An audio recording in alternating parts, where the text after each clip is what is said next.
যখন ঘরে থাকবে না বেগুন, বাড়িতে লাগিয়ে লাভ নেই আগুন। তা বেগুন না থাকলে কি শাক খাবো না বন্ধুরা? শাক তো খেতেই হবে।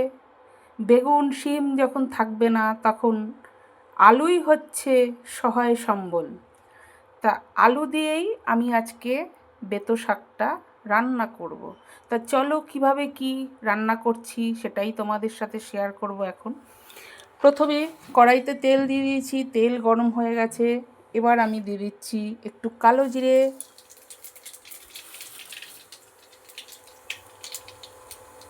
দিয়ে দিচ্ছি একটা শুকনো লঙ্কা, একটু শুকনো লঙ্কা কালো জিরেটা একটু নাড়াচাড়া করে নিচ্ছি। তারপরে দিয়ে দিচ্ছি পেঁয়াজ কুচি,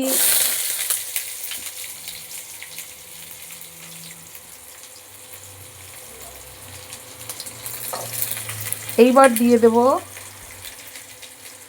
আলু ঝিরিঝিরি করে কেটে রাখা, সেই আলু দিয়ে দিলাম।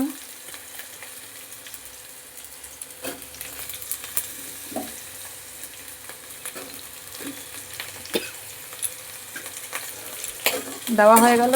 এইবার আলুর সাথে পেঁয়াজের সাথে একসঙ্গে খানিকক্ষণ ভাজা করে নেব। তারপরে আমি বেতো শাক দেখো ধুয়ে রেখে দিয়েছি, বেতো শাকটা আমি দেব। আগে এই দুটো জিনিস ভাজা করে নিই, পেঁয়াজ আর আলুটা একটু লাল লাল করে ভেজে নিই, তারপরে বেতো শাকটা দেবো। বেগুন নেই তাই কী হয়েছে বলো বন্ধুরা? তাই বলে কি শাক খাবো না?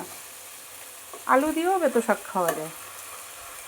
রান্না যদি ঝুট করে করা যায়, যে কোনো জিনিস দিয়েই খাওয়া যায় সব রান্নাই, তাই না বন্ধুরা?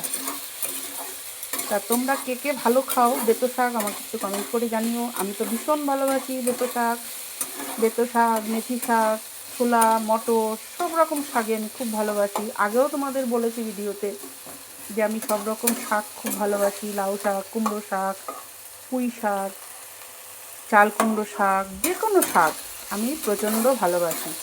তা ঘরে বেগুন নেই তাই কী হয়েছে? তাই বলে শাক খাবো না? কালকে বাড়ির ওপর থেকে কালকে বাড়ির ওপর থেকে বেতো শাকটা নিয়েছি। বাড়িতে সবজিওয়ালা যাচ্ছিলো বাড়ির সামনে দিয়ে, বেতো শাকটা সেই সবজিওয়ালার কাছ থেকে নিলাম, তাই আজকে রান্না করে ফেললাম বেতো শাকটা। এবার পেঁয়াজ আর আলুটা আমি ভালো করে একটু ভাজা ভাজা করে নিই, তারপরে ফিরে আসছি পরবর্তী রান্নায়। এইবার দিয়ে দিচ্ছি পরিমাণ মতো নুন, দেব হলুদ, পরিমাণ মতো হলুদ,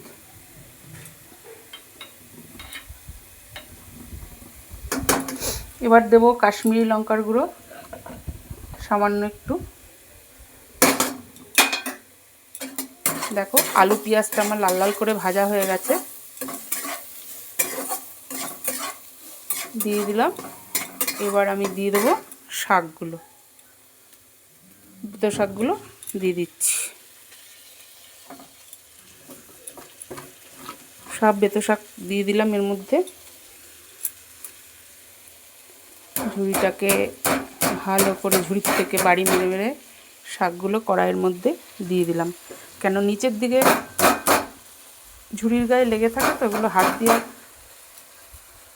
তোলা যায় না, তাই একটু বাড়ি মেরে মেরে কড়াইতে শাকগুলো সবটাই দিয়ে দিতে হয়।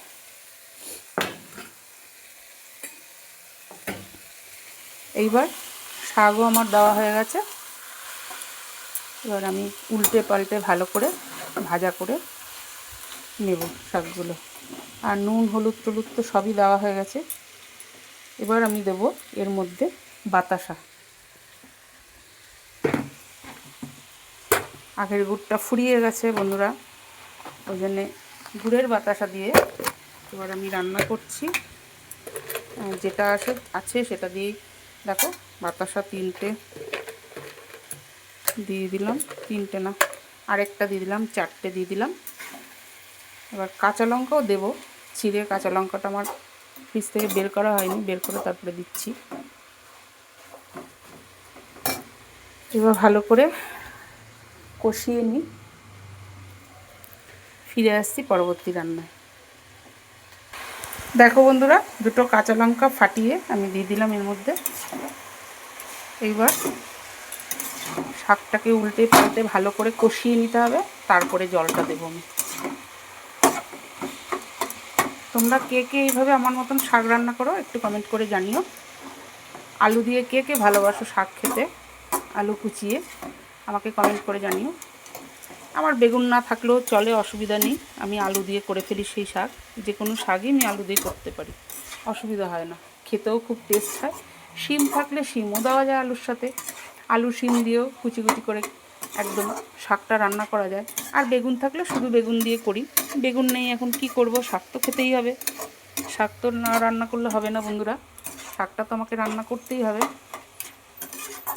তা মাথায় বুদ্ধি আসলো না, আলু যখন আছে আলু দিয়েই রান্না করে ফেলি। তা চলো ভালো করে কষিয়ে নিয়ে ফিরে আসছি পরবর্তী রান্নায়। বন্ধুরা শাকটাকে আমি কষিয়ে নিয়ে ভালো করে জল দিয়ে দিয়েছি, এবার আমি কড়াইটাকে ঢেকে দেবো। ব্যাস জলটা শুকিয়ে গেলে ভালো করে নাড়াচাড়া করে থকথকে মতন হয়ে যাবে, তারপরে আমি গ্যাসটাকে অফ করে দেবো। তা আমার আজকের বেতো শাকের রেসিপিটা তোমাদের যদি ভালো লেগে থাকে তাহলে একটা লাইক কমেন্ট করো, আর বন্ধুদের মধ্যে একটু শেয়ার করে দিও। তা তোমরা এইভাবে একবার আলু দিয়ে যে কোনো শাক রান্না করে খেয়ে দেখতে পারো, খেয়ে আমাকে কমেন্ট করে জানিও কেমন লাগলো। আজ তাহলে এই পর্যন্ত, কাল আবার নতুন কোনো ভিডিও নিয়ে হাজির হব। ততক্ষণে তোমরা সবাই সুস্থ থেকো, ভালো থেকো, সাবধানে থেকো। আজকের মতো টাটা, বাই বাই।